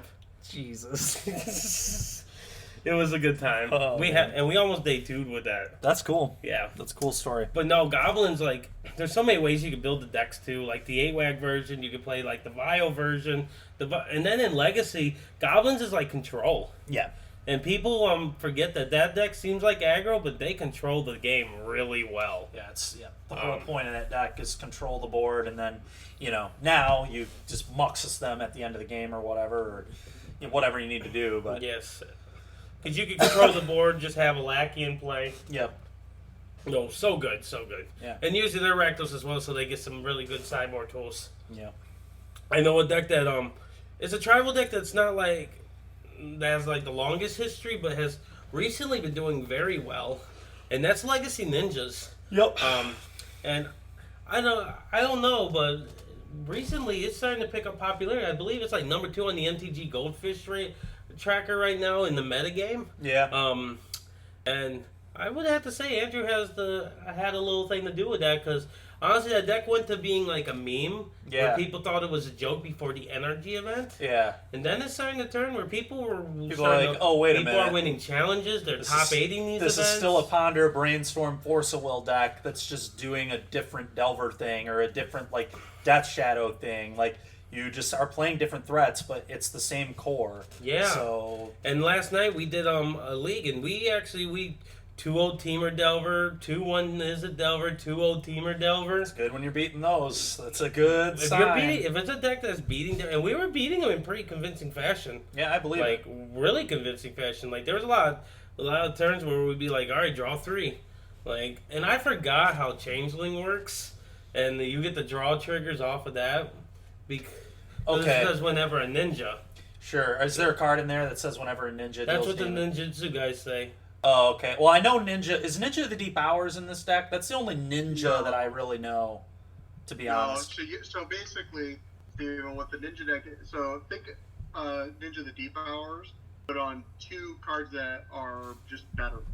So, Ingenious Infiltrator is the exact same thing as Ninja the Deep Hours, except it's for all ninjas. What on earth? That's ridiculous. And then Yuriko is a really unique card that is the same cost to put in as Ingenious Infiltrator, but her text, basically you're drawing her. It's black and a blue for those that don't know. Black and a blue. Yeah, so you're revealing the top card of your library when a ninja deals damage, and your opponent's losing like equal to the card's CMC. So Reverse Dark Off. With Yuriko, her ability actually isn't drawing cards technically, so you can get around cards like Narset Partner Veils, which is huge. That's sweet. Huge thing to get around in Legacy. Sweet. So it's actually a lot like Twilight Prophet, but just when you hit somebody? Correct. But so how the ninja deck really, a lot of how wins games really quickly is you like turn 1 Changeling Outcast, turn 2 or with an Ornithopter, turn 2 swing with the team, bounce the Ornithopter in your hand, put Yuriko into play. Sure. And then you get 2 triggers. Yeah. And then you use some damage, and then you replay Ornithopter. And the next turn you can attack with just the Ingenious Infiltrator and the Ornithopter, then bounce it and put a Ingenious Infiltrator into play. And then you're drawing 6 cards and dealing damage. And what you can do is you can use like Brainstorm with the Yuriko triggers on the stack. Ooh. Brainstorm and put Force of Wills back on top. To do your opponent 5. Oh my god. Yeah, we did that. Yeah, that once. sounds freaking awesome, man. The deck felt exceptional. The Elves matchup, good luck. Yeah. That matchup feels horrible. I was thinking about that matchup, Larry, and there's a card that was printed in Odyssey. I forget what it's called, but it's 2 and a black. Destroy all green creatures. Sure.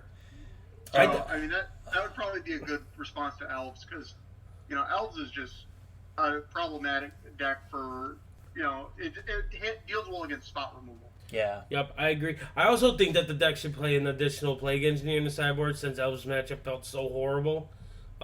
3. Yeah, that might be correct. I really think we need to respect that deck, especially with the new 1-drop Shepherd. And especially if Goblins is becoming a good deck too, you get random upside in that matchup too. Yes, that's true. Yeah. Like there's It's shocking how heavily favored Legacy is going towards tribal decks at this point. So yeah. Plague Engineer it seems like a really reasonable card to get in like almost all matchups in Legacy right now. And who knows? We could, if somebody plays the mirror, we could even play and be like, all right, ninjas.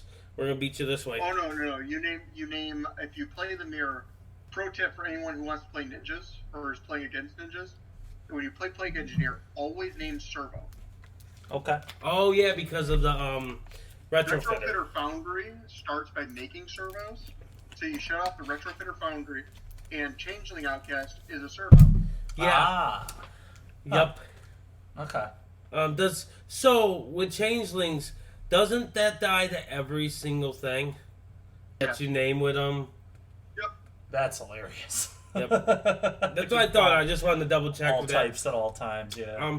But we talked about it. We briefly mentioned. Let's recap that NRG event that you made. Wait, what was it? Semifinals? Yeah. Which one? The one with the ninjas recently. Okay. Look at that brag. He's which NRG event? He said, I won't brag today on the which one? Which of my 3 top 8s are we talking about? The one I won and the other 2 I made top 4.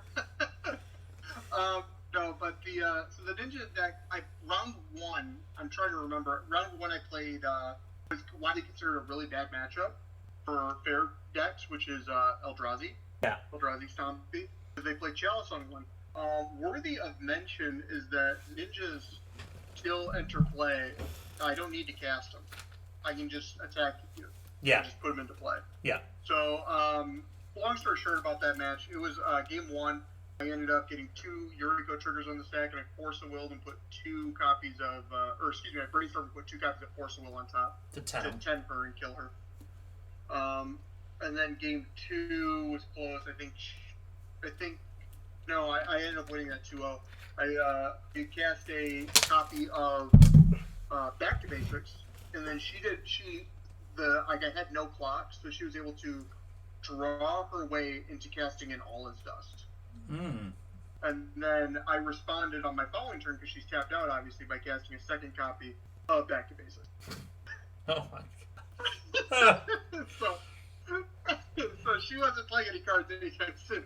God, man. Brutal. And then my round 2 was against Karn Echoes. Yeah. Which and I hedged on my sideboard plan I used for that matchup when we played yesterday. In that matchup, I sided in Leyline of the Voids because I felt that was super powerful against the deck. It stopped the Echoes loop. Yeah. And it made it so they couldn't properly use LED because if they use LED, they crack it and lose their hand. Yeah. And their hand goes to exile, which is huge for that deck. But when Larry and I were playing yesterday, we just got blown out so badly. I hedged and said we should just remove that because it might not be as good as I think it is. Uh-huh. But I think that might have been a mistake on our part because I think the Leyline is very good in that matchup. Yeah, very important. But long story short, I dominated that matchup because I forced him to. He cracked an LED to try and loop Echoes, and I just forced it. The problem with that deck is it goes all in. Yep, exactly. We've noticed that when we were playing Delver too. Yeah, once it commits to the strategy, you can just stop it. Mm-hmm. But and then round 3, I played. It was on camera against Shadow, and for those who didn't watch it, my opponent timed out in game 3, which I got a lot of grief from a lot of people about that. But for those watching, I did end up finding my second land in game 3. I was really mana screwed. I had 2 retrofitters in play, and my opponent had no way to respond to them the rest of the game. Mm-hmm. So I could just end up the Shadow would never actually hit me, and I could just make 4/4s until I felt like killing my opponent. And then round 4, I played Omnitel, which that was actually a really sick matchup. I played against gosh, I feel bad I'm forgetting his name. He's a really nice guy. He also plays he's a Chicago player who plays on Energy all the time. Uh-huh. But he a really good player. Oh, you Jack Cummings. Jack Cummings. He's I got to know him really well when we top 8 together and so forth. Yeah, he's a really nice guy, and he's a hell of a player. Nicest guy I've played against, honestly. Yeah, he and I were playing. It was a really, really good match, and he needed I gave him 1 turn to find combo. He found it. He got the Omniscience in play. I misplayed because I should have dazed and forced him to use the 1 mana. And if I did, he couldn't go show. He found the show until he couldn't do it unless he found a land as well. So that was a misplay on my part. But then he cast Emrakul, attacked, and I was super tilted. And I had to sit there and think for a second. But I had 8 permanents in play total, and I had a Retrofitter Foundry.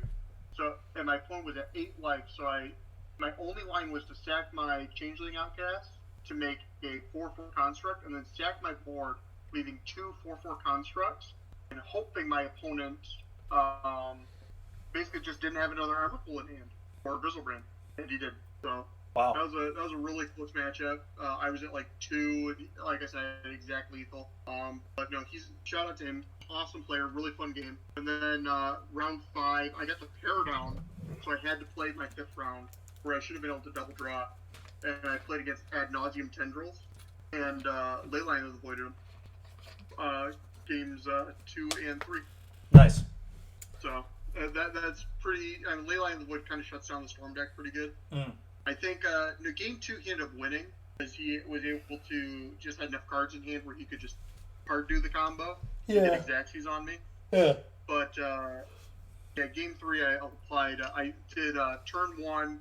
Ornithopter, Retrofitter Foundry, and then sack the Ornithopter, make a 4/4. Next turn, cast another Ornithopter, hit him for 4, sack the Ornithopter, make another 4/4, and then hit him for 8 twice. Nice. So yeah, the Ninja deck just has a lot of just different tools that it can do, which makes it super powerful. And I felt like in Swiss, my opponents didn't really, maybe they didn't know what I was exactly doing, but at the same time, their sideboards didn't have anything that could stop me from what I was doing. Yeah. And then in quarters, I played against Oh gosh, I'm trying to remember here. I played against Turbo Depths, and my opponent game 1 got 3 copies of Merit Lage played against me, and he died because Ornithopter is a good magic card, and turns out it can block a Merit Lage. Yeah, that's funny. So funny. And they can't protection from color land it either because it's colorless. God. That's so great. then game 2 he lost because I played Retrofitter Foundry, and he ended up getting like 4 Merit Lages on me that game, but Retrofitter Foundry was able to just make 1/1 Thopters and block. Yeah. So, That's super funny. I think that deck is like Ninjas is super heavily favored against, especially because Brazen Borrower is a hell of a good magic card. Yeah, I'm a big fan of Borrower. Like, I don't think I'd play a deck without Borrower right now, because I think like depth style decks are so popular. Yeah. Yeah. But I lost the quarter or the semis to Teamer Delver, which I was telling Larry yesterday because we kept citing in back to basics. I'm not sure if that's correct because they have ways around it, but I ended up losing game 3 because I kept a hand on the back of back to basics. Yeah. And my opponent had already, so I cast back to basics having a second one hand. My opponent cast the 3rd copy of Daze. Yeah, that's the problem with 3 drops is if your opponent's going to leave in the days is you're 100%. potentially 100%. in some big and then trouble. On the next turn, I was like, so my opponent's tapped out. I'm like, okay, he's got 1 unknown in hand, and it's the 1 card in his hand. I'm like, so he can't force me. Well, I gotta go for it. I just cast it. The back to basics again. It was the 4th copy of Daze. Yep. So, it happens. Yep. But lost there. But overall, I think it was a really, really solid tournament. I think if I won that one, I could have probably beat Lands. But as far as my play was concerned, like I said, the only match I was really kind of second guessing was my sideboard playing against Teamer Delver, because that was my first time playing it in that tournament. But I had practiced against like other Delver style decks in the past. Yeah. But Oko is a really big problem for ninjas. But actually, them elking your stuff isn't that big of a deal. Because last night, Larry even saw they elked Retrofitter Foundry, and you can attack, and if they don't block the Retrofitter, you can ninjutsu it back to your hand, and then recast it. Mm-hmm. Yeah, no, that was pretty nice. Yeah, so you got some really sweet lines, but overall, I think the deck is actually pretty well positioned right now in Legacy, strictly because I don't think people are playing enough cards that counter what the deck's trying to do. Pithing Needle is a very powerful card against ninjas. Yeah. If you can Pithing Needle, Retrofitter Foundry, if that's what the ninja player is really going for, that's kind of backbreaking. If you Pithing Needle and name like Yuriko when your opponent's on the Yuriko game plan, it's really devastating. And of course, obviously, if you Plague Engineer and like name Servo or Ninja, it really hurts the deck quite considerably. Yeah, no, I completely agree, because after playing it last night, I could definitely see that. I know, we were talking, I know I mentioned, if I was to play this, I definitely would play like the 3rd Plague Engineer just to respect the Goblins, the Elves, the potential maybe Fish should be played, because I heard that Fish is actually somewhat viable. Yeah, I think that's actually 100% reasonable. I think for the upcoming NRG events I'll be playing 3 Plague Engineers on the side. Yep, I definitely think that is good. No, I thought the main board actually felt really good for what we were doing. Overall, I think that's how I probably would be close to building it, and I think my biggest addition would be playing the 3rd Plague Engineer overall. Yeah, I think from playtesting with you, Larry, last night, the one thing I can safely say I think was a huge addition was Eliminate. Yes, Eliminate felt really nice. Yeah. I also would address our sideboard plan for the Karn-Echo matchup. I think, because the biggest thing we did was we played Leyland as Void, but kept him drawn in the lock. Oh, yeah, that was Awkward. That was a big... right after we did it, we were like, oh, yeah, that's a thing. See, it wasn't that I forgot. I was misunderstood how the card worked, because I've never actually played drawn in the lock myself. I thought they counted our graveyard. Your graveyard, yeah. I didn't realize that we're counting theirs. Very common mistake. I've done it too. Because I don't know the card. I have not played a deck that has played. It's never been a standard card for ever. Yeah. And I never played it in Modern. Drunlock is such a powerhouse in that deck. People probably got down on me in paper. Real talk, I think Pio might have got down on me in paper at some point because I thought it was really counting their graveyard. It's possible. Like, it is very possible. Not saying anybody did, but I'm pretty sure there was a good chance that it happened because I had a different understanding on the card. But yeah, no. Other than that, like I thought we did well. I think it's a very good deck. If you want to attack Delver, I think it's a great deck to do that with. Because we 2-0'd Teamer Delver with pretty much ease, like, and then we 2-1 Izzet Delver. Izzet felt a little tougher, but overall it's not fine. Because the best part about this deck is it plays one UC, only one. The rest are Wasteland's basics. bad against you? Wasteland, you can make Wasteland a colorless land. That's really bad for Delver. They're not doing much with that. Yeah, it's very bad. Like, their whole plan is to Wasteland and stay ahead on mana.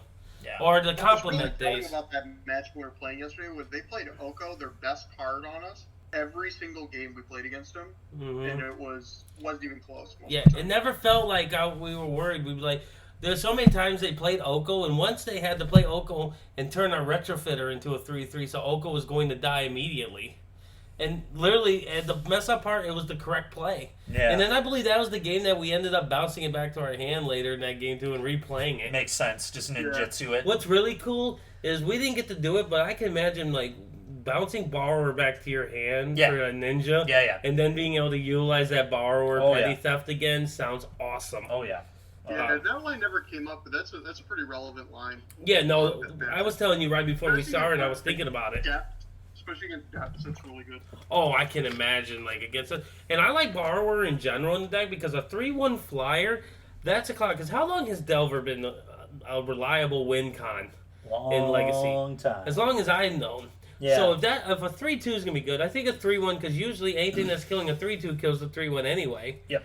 So the 3/1 is lit, and the best part is, like, push kills Delver unconditionally, but you have to have a little work to push that bad boy. So that's nice. Yep, very cool. So I'm a big fan of the Brazen Borrower. Like I said, when I played Izzet Delver, and I was always playing that card myself. Yeah, we played one in every Delver deck we played. I will say I'm 1-0 lifetime against ninjas with Delver, but that's because I play a card called Jitte. Yeah. And I always use Jitte, and I just never let them have creatures. And I think, that's Jit is a huge problem for the ninjas deck. You don't necessarily need an answer right away, but the only way to stop the Jit is with Retrofitter. yes. Thankfully, my opponent never got that on the board because I never let it resolve when I played it, because I played it in Niagara. Oh, of course. And I played Jitte because I think Jitte is a sweet card because I want to have an answer to Death and Taxes. And ironically, I was looking, I was like, man, they got a lot of, like, 1 and 2 power toughness on this in this deck. I bet I could just kill it. I was like, I'm just never going to let you ever pull this off. Yeah. Like, Yep. so many times they'd be like, swing with Ornithopter. I was like, go ahead. Let me tell you about this weird play. This person let us do combat damage with one of the ninjas, then he bolted it after we got the triggers. Like second main late. Like, it was the Eureka, so he took, I think, 7 off the flips. yeah, and we were sitting there, like, this is like 3 turns later, we were still like, what was that play? We were so confused. Yikes. Holy Like, it was crazy. Like, but... Maybe he didn't think he could bolt it before damage? I don't know. I don't know. And the mess up part, we were tapped out. That was like the best part of it all.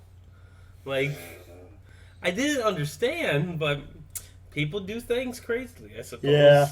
But no, Ninja's like definitely a deck that I would recommend playing. I know another very popular one that we mentioned earlier is like Fish. I know that's the deck that I got into Modern with. Because I got a little... Boggles is technically the first deck that I played at a casual event once. But the first deck that I played in competitive tournaments was Fish. Yeah. And I did real well with the deck. I remember it was they did Modern season for the PPTQ season, and I top 8 all the PPTQs I went into with the deck except for 1 or 2. And I did like a ton. And I was just like, I did so well because I was doing well against Infect. Yeah. I had a great plan. Actually, Connor was the one that ended my streak against Infect, and that's because I had some variance issues, and I'm 100% convinced I would have beat him there too. Yeah. But he did play well too, so no question about that. But no, I think the deck is sweet. I think it's the best tribal temple deck, obviously, because it's blue. That does what and spreading seas. Oh, I love that card. A really sweet card for sure. It's really good with Island Walk. Yep. This is really good at messing up people's mana too. There have been many times where I'm playing Jund where spreading seas is just so annoying. Yes. For sure. Spreading seas is so annoying. Against Tron it's so funny. Yeah. Reminds me of one of my favorite games I've ever played against Fish, actually. It was when I was playing D&T, and they had, 3 Island Walk Lords or whatever. I had a pretty big board of Golems because I had Displacer, and I have a Vial on 3, and they just slam into me. Looks like it's going to be lethal, and I go Vial, wisp out my planes, Spreading Seas falls off, I have no more islands, block everything with First Strike Golems, kill their whole board. It's one of my favorite Fish stories. No, that happens. You got, as a Fish player, you got to think about those. Yeah, you got to know that thing can happen. Yeah, you got to know. Be like, is it 100% that I will not lose that here. I can actually win right here? Mm-hmm. And that's the thing. Temple decks are very they can be very hard to play. Oh yeah. And I probably didn't play it perfectly by any means. There were some matches that were tougher than others, and that might have been the inexperience. And this was all modern. Not the Legacy version. I've never actually played the Legacy. But the problem that I have with the Legacy, it's not like a Brainstorm deck or anything. And it feels weird to me to be playing blue decks without Brainstorm. But I get it why the deck don't need it. Yeah, you're a creature deck. You just got to get threats. It plays that. It plays forces. That's all you want. Yep. I've seen sometimes they play Days, but I don't know if that's super popular. But no, I do think Merfolk's actually a really good deck too, and it's a good deck if you want to play Quick Magic too. Yeah, for sure. I could see myself registering that deck just so I don't have to work as hard. That's fair. I also thought about playing Burn in that tournament, so I thought about multiples. But no, when it comes to tribal, I think the best tribal deck to play in a Legacy tournament would be Ninjas. But I think Goblins is right up there with it. I just like the Ninjas. I think it's a 3-way tie. I think it really is a 3-way tie between Ninjas, Elves, and Goblins. I think you could coin flip it. Yeah, I think the best, Ninjas draws so many cards, and it might be the best, blue deck you could be playing. But Elves is just so explosive in Goblins. And also draws so many cards, to be fair. Glimpse of Nature is quite a magic card, turns out. Our point against Glimpse of Nature on us, I was just I think we just pick up the cards. Yeah, that's usually how it goes. And that new Shepherd 1-drop is just so good. Now they don't can't counter Glimpse, because it's all green spells, right? Yeah, green spells can't be countered.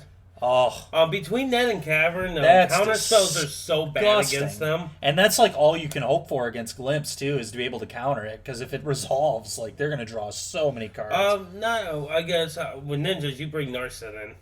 Oh, that's nice. Yeah, okay. you bring Narset in and you don't even take it down. You're go. Yeah, for sure. I'm trying to stall out till I find this Plague Engineer. Who you go, my friend? Yeah. But no, I do think that I can agree with Andrew on that. It is a 3-way tie because all 3 of those decks, and honestly, I think tribal decks in general are the way to go in Pioneer right now. Not Pioneer, but Legacy right now. I don't think Fish is a tie with them at all. That's definitely not even in the consideration of being there with them. But I do think Fish is a reasonable selection, especially if you don't know the format. It's really easy to play, and you can go and do a lot with it.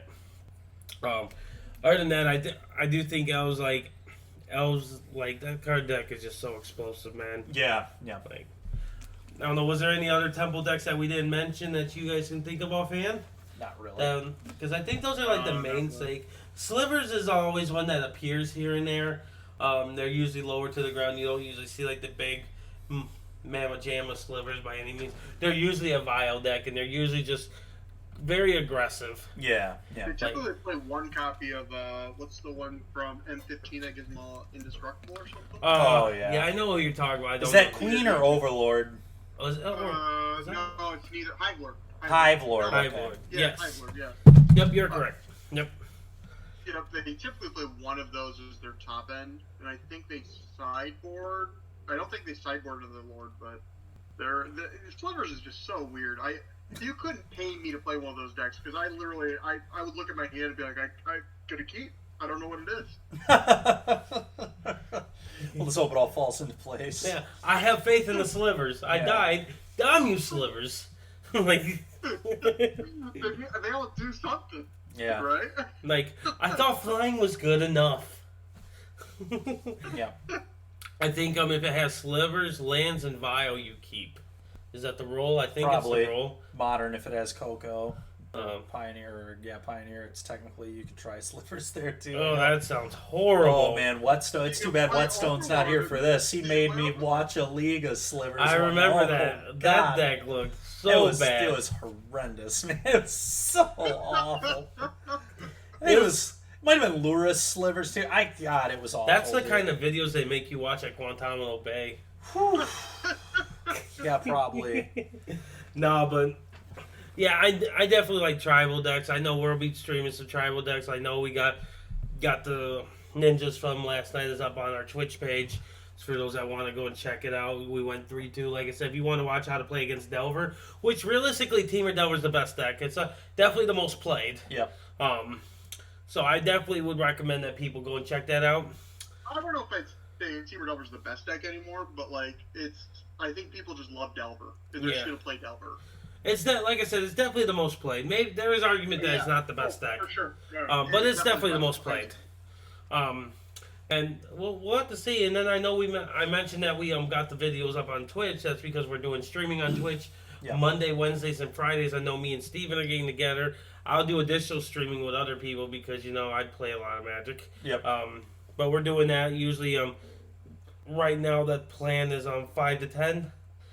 That's been our plan for the Monday, Wednesdays, and Fridays. So we'll be looking forward to keep that up going. We'll have to do some more tribal decks too to follow up with this conversation we had, because tribal is just a cool archetype. I've always enjoyed them. I haven't played them like super consistently since I played Merfolk, but Yeah. I definitely am not against playing some tribal deck. Yeah, Is Dredge tribal? Sure, why not? We'll call it tribal. I think I love this resurgence of tribal again, specifically like Legacy. And if you're trying to get into Legacy, I honest to God think ninjas and goblins are a great way for you to enter Legacy, because both of them don't require that many of the revised duels. Yeah. Yes, that's true. Very big deal. Yeah. But like a lot of your investment for goblins is going to be like Cavern of Souls and maybe some Wastelands. Yep. That'd be big. Honestly, with ninjas, you can play the Water Grave if you really need to. Like, let's be real. It's How many times do we realistically need to fetch the UC? It's because against Teamer we never wanted to. Like, we just made sure we never did. Honestly, if you have fetch lands, I would just like add an extra fetch land and just make sure you hit your colors. Yeah, that makes Like, sense. I think that's actually a reliable plan. I've played Legacy many times without dual lands, and I will do it again in paper most likely if I have to. I have no hate to do it. You can play without duels. It's just the advantage that you get from the duels is just so heavily favored in certain matchups. Yes, I agree with you 100% on that. And I know we'll definitely have to visit that. Like I want to continue. We got the NRG event. When is that? 2 weeks, the 16th, right? 16th, yeah. That's funny because if I day 2 the Red Bull event, I'm going to do both events at the same time. God Oh, damn. jeez. I have dual monitor now. Oh my God. We You do you, Larry. You do you. Yeah. one's man. on Arena, one's on Moto. If I day 2 the Red Bull, I just won't play the NRG and I'll be okay with it. Not me. I know. Not me. I will say NRG is really running some really killer events though on MTG Melee. Yeah, they I think they are so smooth. You start at noon our time, something like that. Yep. And we're like the event I won, we were done at like 8. Yeah. And the events I got top 4, I was done by like 4, 5, maybe 6. Yeah, man, the melee client is really sweet. Lotus Box was using that too, and it's I love just that so client. nice. The deck list pops up in the bottom left corner. It's really clean. The chat box in the right corner. It has such a good detailed instruction panel to show you how to do direct challenge modes for both Moto and Arena. Yep. Which is so useful, especially if you've never done it before. Yep. Like, I think MTG Melee, Brad Nelson's been backing it since day one. Yeah. I'm on board with Brad Nelson. He knows where it's at. Yep, for sure. I'm all in. Yeah, it's just so smooth. I love that there's basically no downtime between rounds. Yeah. Like, it's just like, as soon as everyone's done, let's just start the next round. Yep. Let's just go. It's really cool. Yeah. Yep, I agree. I know we're going to preserve everybody's time, but we want to wrap this up, have a little preview for next week's show. Next week we're going to have a guy named Chris Smith on the show. He's a newer streamer from Twitch. I got to know him by, which is funny, I got to know him because he saw me on Twitch at a local card shop in Lansing called Liberty Coin, just playing F&Ms and stuff. And he actually, I was at an event in Frankenmuth, and he came up to me and my boy Antonio and sent us by names because he watched us on there all the time. That's really neat. So I got to know him from that, and then now he's streaming and stuff. Now we're starting to stream a little bit. Yep. So next week we're going to be talking about streaming, the introduction, like when you're new at it, what you need to do, like some routes to start improving, about like the creator program where you get like the early access to arena cards, all that kind of stuff. It's just going to be a nice little talking streams. Yeah. You know, digital magic is the way we're going to be living life for the time being. So I think streaming is something that we definitely want to touch. And it's going to be awesome to get Chris on. I know Wizards actually did like a creator of the day kind of thing on Twitter, and they actually highlighted him. That's really neat. A week or so ago, which was awesome. I do love that they're doing that. So I'm excited to talk some streaming with Chris next week. But no, Andrew, it was awesome having you on here. You've been a big part in getting our podcast uploaded to Apple, Spotify, and all those podcast streaming services. We really do appreciate it. And like I said, we enjoyed talking tribal with you because you've done well with Affinity and Ninja, so we knew you were the right guy to call. Thank you guys. Really had a good time. Thank you. Yo, it's not a problem. But until next time, this has been Larry. I'm Steven. And this has been Talking Swish. We will catch you later.